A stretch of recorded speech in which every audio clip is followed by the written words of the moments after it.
Dê um aplauso ao Senhor Jesus. Aleluias. Aleluia. Louvado seja o nome do Senhor. Podeis tomar assento. A paz do Senhor Jesus. É motivo de alegria, irmãos, estarmos juntos uma vez mais. Abram a sua Bíblia, por gentileza, na segunda carta de Paulo a Timóteo, capítulo de número 4.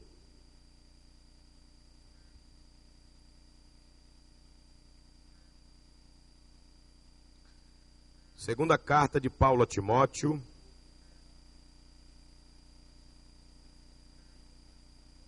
capítulo 4.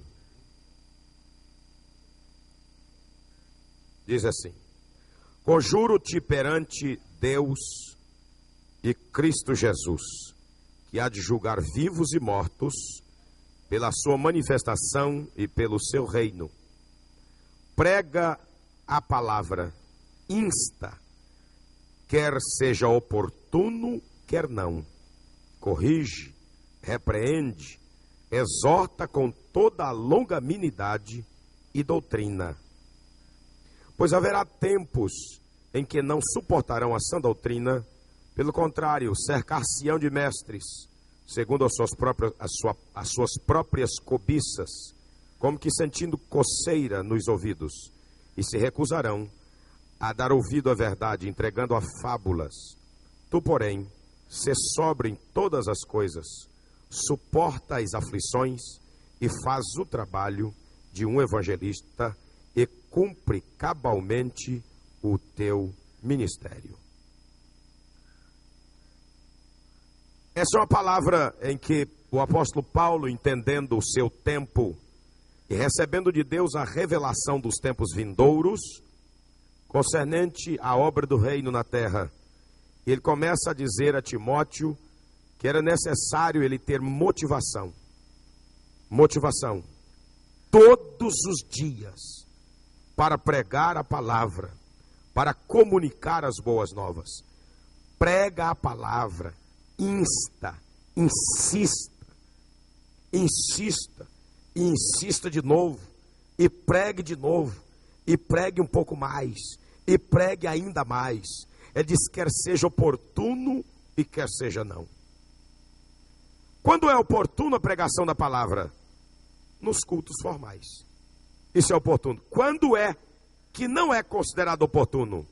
Fora da formalidade.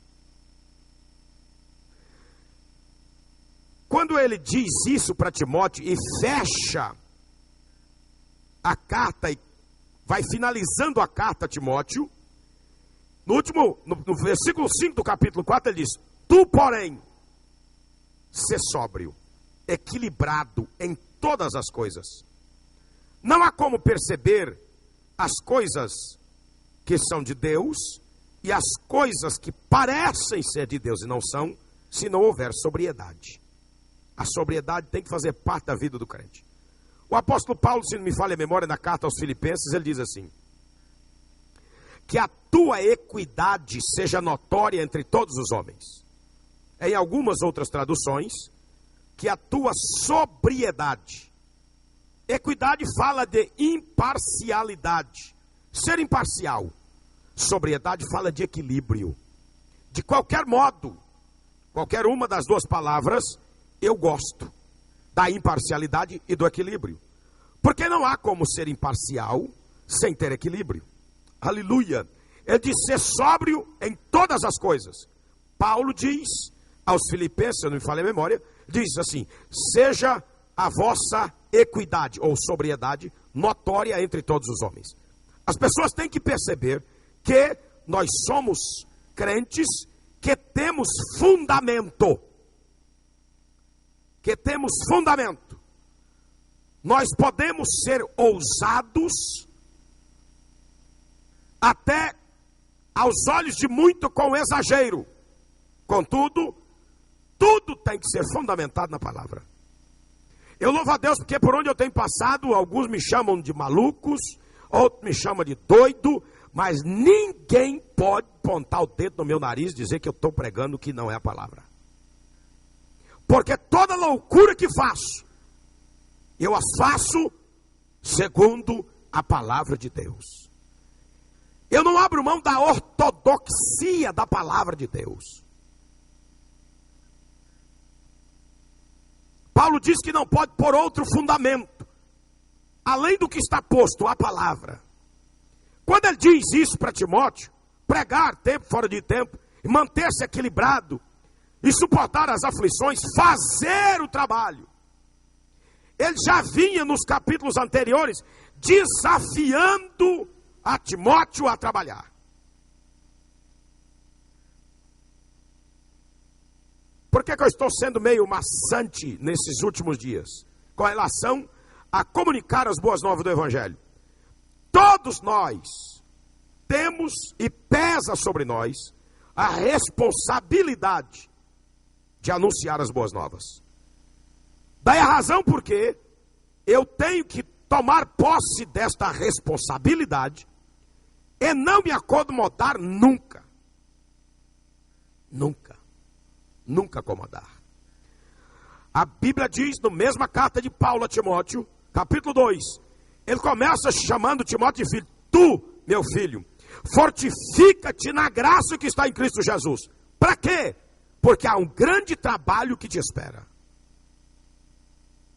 Os discípulos estavam com Jesus. E Jesus fazia os milagres.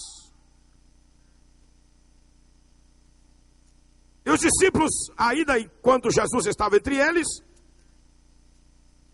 fez alguns milagres. Mas, de vez em quando, não davam conta.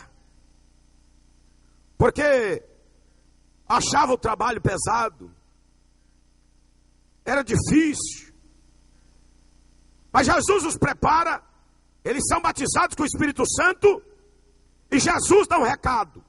Capítulo 22 de Lucas 35. Jesus perguntou aos discípulos: quando vos mandei sem bolsa, sem alforje, sem sandália, faltou-vos porventura alguma coisa? Nada, disseram eles. Então ele disse: agora é quando? Ele estava dizendo: eu estou indo para a cruz, e eu estou outorgando esta responsabilidade de pregar o evangelho do reino, de curar os enfermos, de ressuscitar morto, de fazer paralítico andar, de fazer mudo falar, de fazer surdo escutar, de limpar leproso, alai shedekovenai, alamantorebacarassúria. Eu sinto a presença de Deus quando eu falo disto, porque o meu peito se enche da graça de Deus e da vontade de ganhar o mundo inteiro para Jesus. Aleluia. Ele diz assim: eles disseram nada. Ele diz então: agora, aleluia. Agora, porém, quem tem bolsa, tome-a, como também o alforje. Quem não tem espada, vende a capa e compre uma. Porque eu vos digo que importa que se cumpra em mim o que está escrito. Por que Jesus diz: quem não tem uma bolsa, compre uma. Quem não tem uma espada, providencie uma. Aleluia. Sabe o que ele está dizendo? Ele diz: chegou a vossa hora de botar o pé na estrada. Aleluia. Louvado seja o nome do Senhor. Então Jesus, quando foi assunto ao céu, ele diz assim: aleluia, e recebereis poder que do alto virá, e vocês serão minhas testemunhas. Ande remolou-se-a, ande em Jerusalém, em Samaria, em Judeia e até os confins da terra. A nossa Judeia, a mão na face, a nossa Jerusalém, aleluia, glória a Jesus. E a nossa Samaria é a Cachoeirinha, é a cidade de Manaus. Então nós temos que lutar para conquistar o maior número de almas para Jesus, tanto quanto nos seja possível. Independente se tenhamos cargo eclesiástico ou não, porque esta é a responsabilidade que todo crente tem e a motivação que todos deveriam ter. Quem não tem uma espada, compre uma. Para quê? Para lutar. Quem não tem bolsa, alforje, compre, providencie. voltando à carta de Timóteo, diz a palavra do Senhor: fortifica-te na graça que está em Cristo Jesus.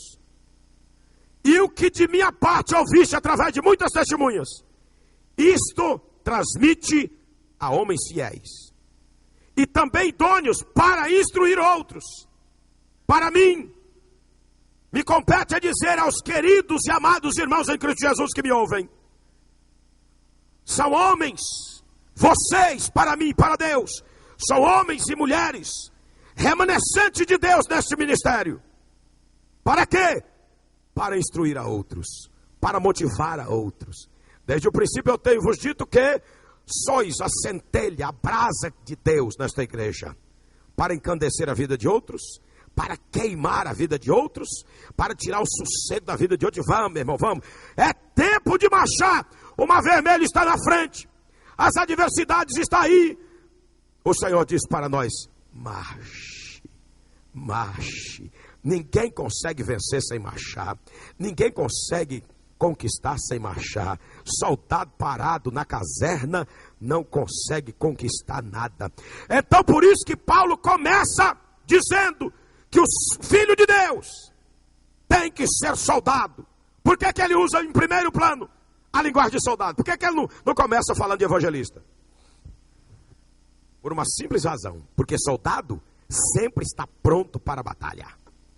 Soldado sempre está pronto para o combate. Soldado sempre está pronto para o embate. Por isso que ele começa como soldado.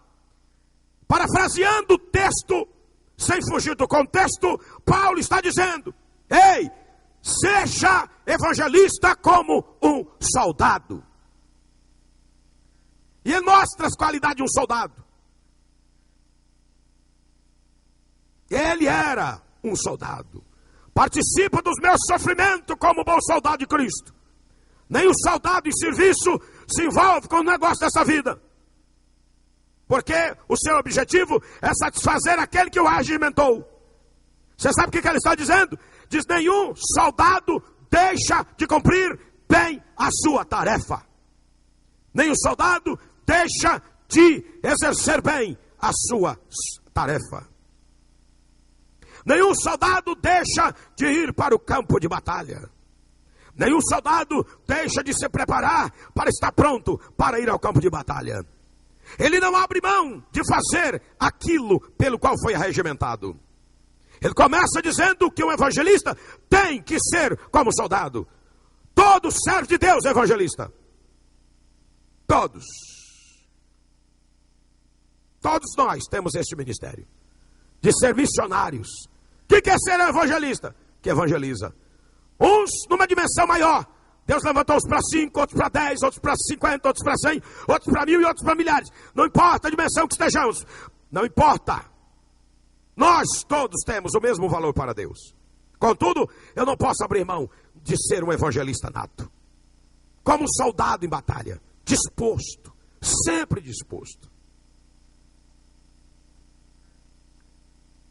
E ele mostra que um evangelista não pode ser preguiçoso. O soldado pressupõe que ele está pronto para a batalha. Já está preparado. Mas como soldado evangelista, ele tem que estar sempre se preparando. É desigualmente, o atleta não é coroado se não lutar segundo as normas.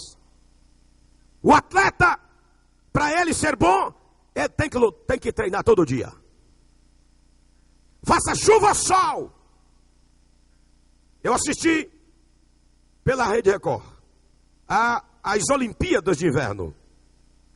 E eu vi os comentaristas, aqueles que estavam fazendo a dança no gelo com patinação. E falando de grandes campeões. Ele vi várias vezes dizendo assim: olha, aquela patinadora e aquele patinador estão indo bem. Mas para quem quer ser campeão tem que fazer mais. Não pode cometer os erros que estão cometendo. Parece pequeno, mas influencia no resultado final. Não podemos negligenciar o treinamento. E o treinamento do Filho de Deus é conhecer de forma esmerada a palavra. Paulo diz isso a Timóteo. Ele é claro. Seja como obreiro aprovado, do que não tem de que se envergonhar e que maneja bem a palavra. Você não precisa guardar todos os versículos bíblicos de todos os livros na sua mente, que você não é um computador ambulante.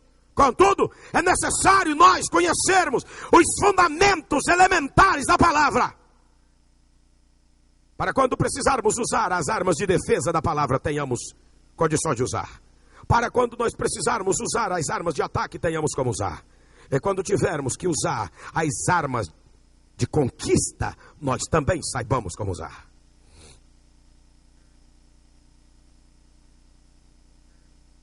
Atleta treina todo o tempo.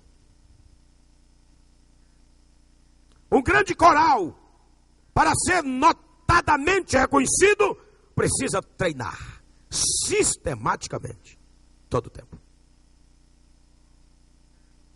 Um acrobata precisa treinar sistematicamente todo dia.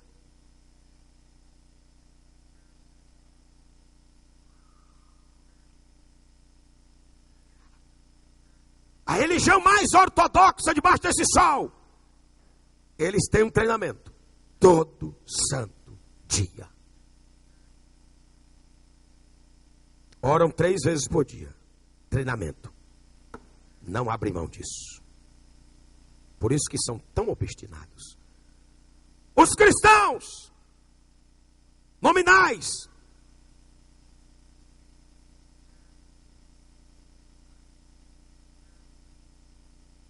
treinam esporadicamente. Os crentes pentecostais treinam esporadicamente.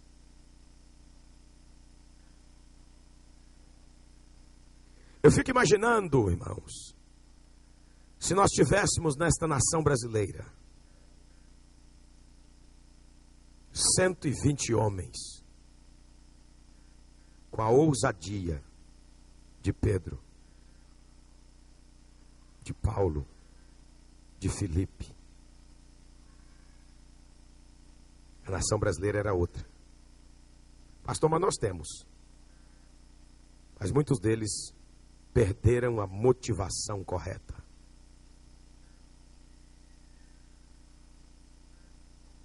O nadador não pode treinar senão na água.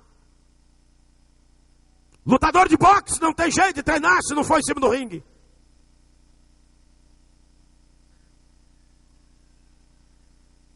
O atleta da patinação não tem como treinar se não for no gelo. O esquiador do mesmo modo.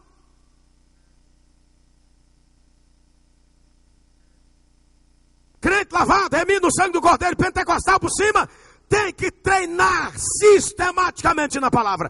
Porque a palavra é a base que me motiva para realizar bem o meu trabalho. Atleta.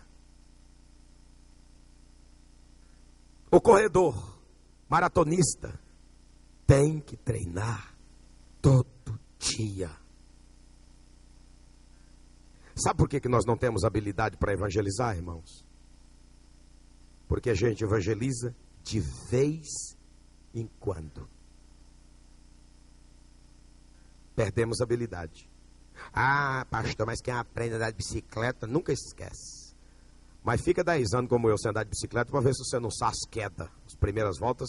Até você acostumar de novo, você leva um bom tempo. Eu dirijo carro desde 1983.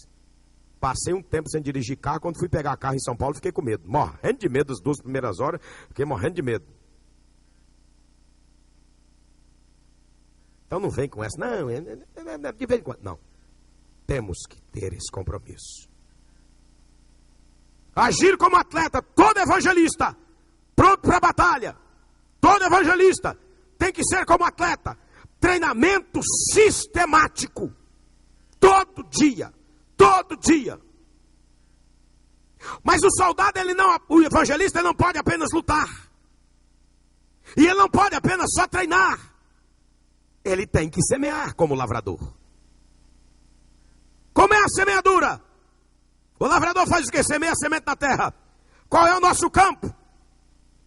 Diz o profeta Isaías: nós estamos como que no vale dos Refaíns, vale de gigante. Mas é no vale de gigante, numa terra inóspita, de sequidão, valores morais destruídos, degradados. Você vai plantar a semente do verdadeiro amor, plantar a semente da salvação, plantar a semente da libertação, plantar a semente da cura divina, plantar a semente da prosperidade, plantar a semente dos valores imutáveis, plantar a semente dos valores eternos, plantar a semente da moral. Oh glória, aleluia, plantar isto como lavrador. As nossas mãos estão cheias de semente e nós não podemos permitir que essa semente apodreça nas nossas mãos. O apóstolo Paulo, na carta que ele escreve aos Coríntios, diz que a semente é dada para aquele que semeia. Jesus nos deu a semente, palavra, e ela precisa ser semeada. Quando? Todo tempo. Em todo tempo. Semear a palavra. Lavrador. Eu tenho que agir como evangelista, tendo atitude de soldado, pronto para a batalha. Para me ganhar a batalha, eu tenho que estar pronto para treinar todo dia.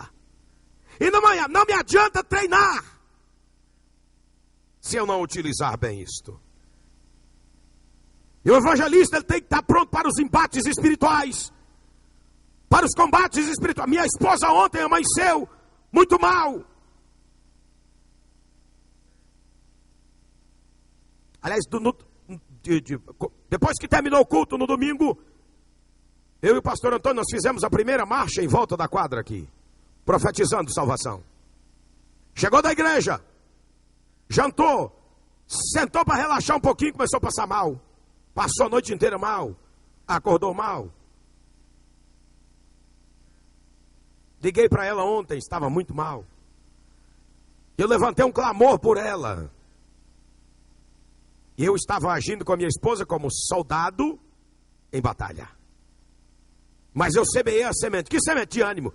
Digo, meu bem, você vai ficar boa ainda hoje. É em nome de Jesus.